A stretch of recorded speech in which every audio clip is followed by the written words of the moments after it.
Good morning, everyone. Today I want to talk about something that I don't see too many people discussing on YouTube, on Facebook, on Twitter, but yet I see it happening every day, and it seems to get worse with time. That is the dangers of jealousy. Seems to me lately that there doesn't seem to be a negative spotlight put on jealousy where it should, because jealousy is a very, very dangerous human emotion. If you're into the Bible, you know it's considered one of the deadly sins.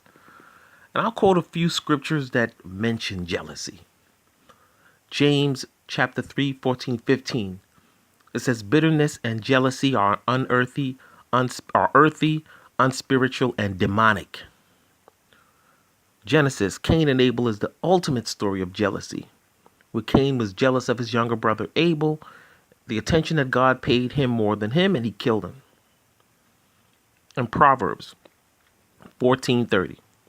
A tranquil heart gives life to the flesh, but envy makes the bones rot. I had a cousin, my cousin actually, I have a cousin, Cynthia. Um, at her job, this was sometime in the 90s, I remember. There was a girl at her job that was jealous of her because there was the boss. I think there was a good looking supervisor there that paid her more attention, used to buy her gifts. One night when she was leaving work, this co-worker of hers waited for her in the parking lot, attacked her from behind, and just began slashing her face with a razor to mess my cousin's face up, because she knew that a lot of a young woman's power is in their beauty, youth and beauty. This is innate. So just to know that the jealousy would get to her that much that she would want to destroy another person's livelihood by messing up her face. A friend of mine recently, her daughter's very pretty. Her daughter's married. She works in a hotel. And there's a customer that would always come by and pay her attention, a male customer to come by and flirt with her. And she would just be cold. Not that she was mean. A lot of men mistake that cold woman being cold for being mean. No, she was nervous. The guy creeped her out. So she wouldn't react, but she would still do her job. And he kept coming in. So one day he mustered up the nerve to ask her out. And she told him, I'm married. He wouldn't stop. He'd come back. And then she started to, every time he came in, she'd get up from the desk and leave. One time she asked her husband to come by because he worked in the same hotel. So one day this guy came in and she just happened to be taking her break there with her husband so he can see that she was happily married. I don't think she did anything wrong by doing that. She's a young woman. She was only 22. So this is the best way she knew how to fend this guy off. So one day she's at work and this guy comes in at the front desk. And he has a bottle of something, looks like a bottle of water or whatever. But he just opens it and started dousing her face with it. And lucky she reacted and ran before it got to her whole face. But the entire right side of her face was boiling. I believe it was acid he threw in her face. These are some of the dangerous actions that jealousy can bring about if you can't control your jealousy. People get jealous over success. They get jealous over material wealth, relationships, appearance. Shows like Love and Hip Hop, you see these women go at it all the time over jealousy, over a guy, over a deal or something. And we sit back and we get entertained by that. And we think there's something beautiful about that. Or there's something noble about attacking another person because they took your man or they slept with your man or whatever, when this third party is going to do what they're going to do regardless, and you'll just be replaced. To me, I would think you would value yourself more than to fight another person for a person that clearly is playing both of you. Who's the loser? So I say to control jealousy, there's certain things that you can do to control it. Me, I'll give one last story myself. This was years ago, about 5 years ago.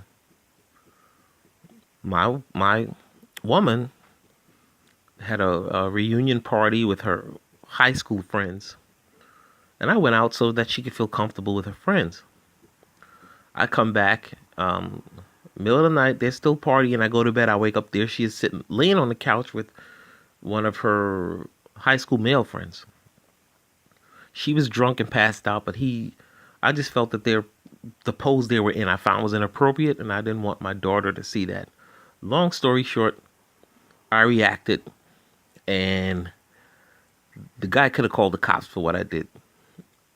He was bleeding and everything, and she was like, "You're overreacting. This is just my high school friend, or whatever." But that day, that one time, I thought about the long term damage that could have come from that. I could have gotten a case. I have no incarceration record, and I could have killed him. I could have killed him. It's really that serious, jealousy. So I would say, number one, stop comparing yourself to others. A lot of times in relationships, the jealousy comes because we look at that other person that our partner seems to have a special magic with, and we see it and we hate it because we can't duplicate it. But you're not that person.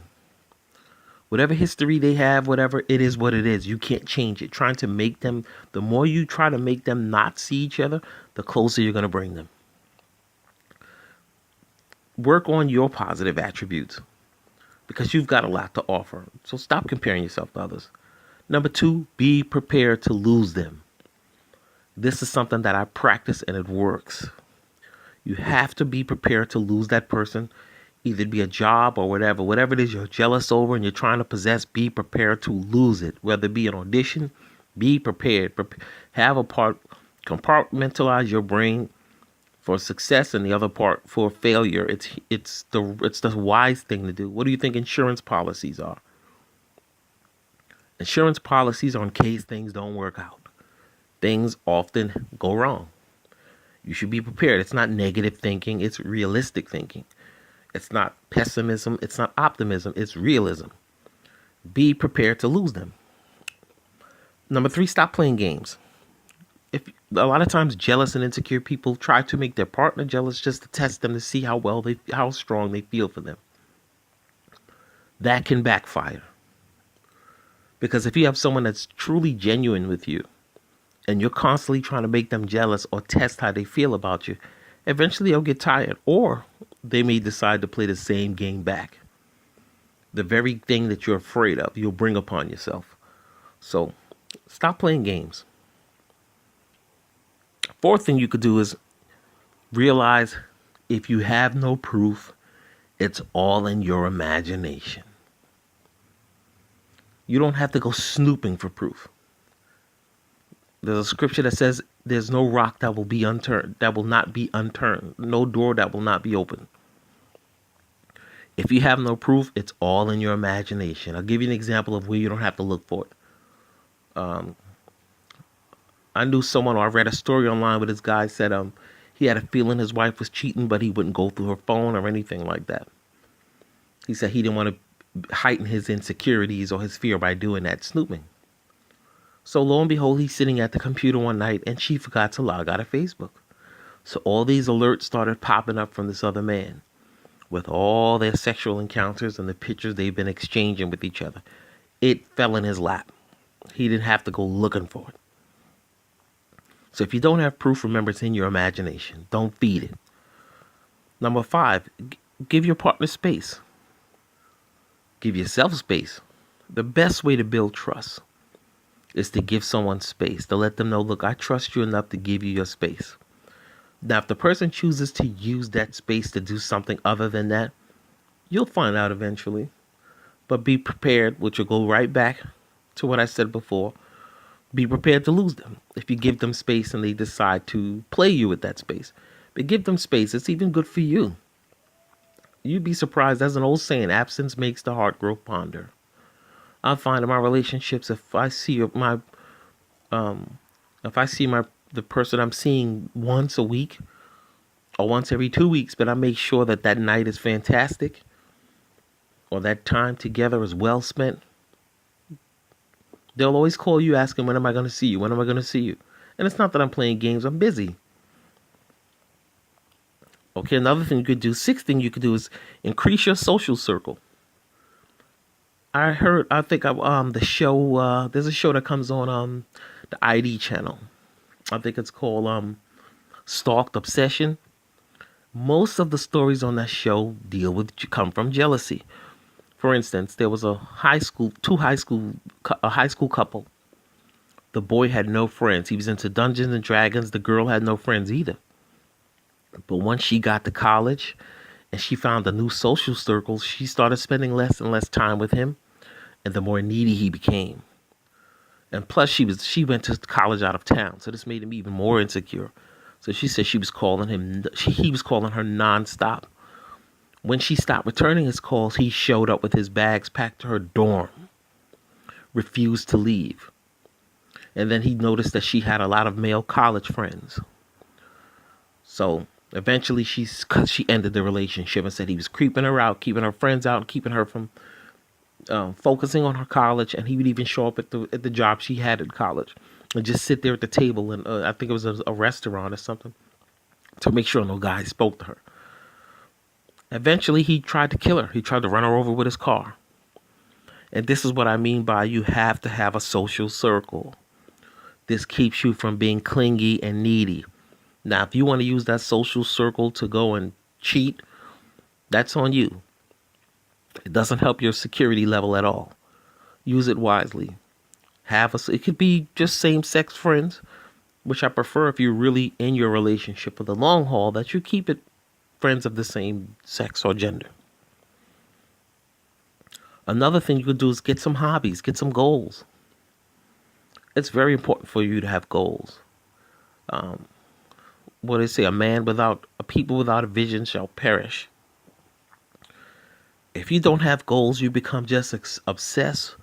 You become insecure. You have nothing to do but lean on someone else to be your source of motivation, or that person is your in the hierarchy of needs. They become your belong to person. I think it's the third level of hierarchy of needs, of human needs. Belonging to something is essential.